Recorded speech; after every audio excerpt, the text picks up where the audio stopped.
ईमानदारी का फल। बहुत समय पहले की बात है। एक गांव में एक लकड़हारा रहता था।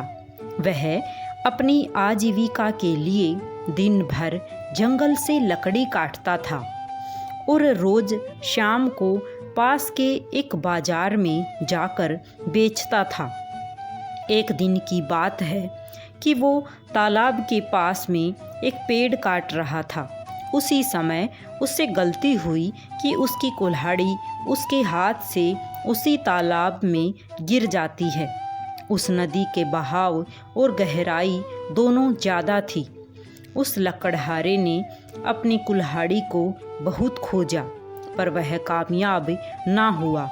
अतः वह हार मानकर नदी किनारे बैठ गया और रोने लगा। उसके रोने की आवाज़ सुनकर नदी की देवी उठी और उस लकड़हारे से पूछा कि क्या हुआ, क्या हुआ। तब लकड़हारे ने अपनी कहानी बताई।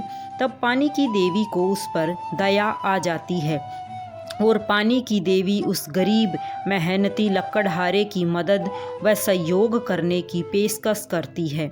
फिर क्या था, वह नदी की देवी उसकी मदद के लिए एकदम से गायब हो गई और नदी के अंदर से एक सोने की कुल्हाड़ी लेकर प्रकट होती है और उस गरीब लकड़हारे से पूछती है कि क्या यह सोने की कुल्हाड़ी उसकी है। लकड़हारा इस पर उत्तर देते हुए कहता है कि नहीं, मैं तो गरीब आदमी हूँ, इसलिए यह मेरी नहीं है।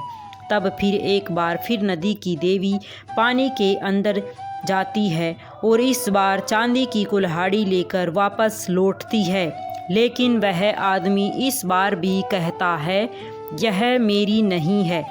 इतने के बाद उस नदी की देवी एक बार फिर उस पानी में गायब हो जाती है और इसके बाद एक लोहे की कुल्हाड़ी लेकर वापस आती है। तभी भी वो गरीब लकड़हारा खुश होकर कहता है कि यह उसकी ही कुल्हाड़ी है, जिस पर नदी की देवी उस गरीब लकड़हारे पर खुश होकर वह सोने और चांदी दोनों कुल्हाड़ियों को उसको उपहार स्वरूप दे देती है। राधे राधे सभी को।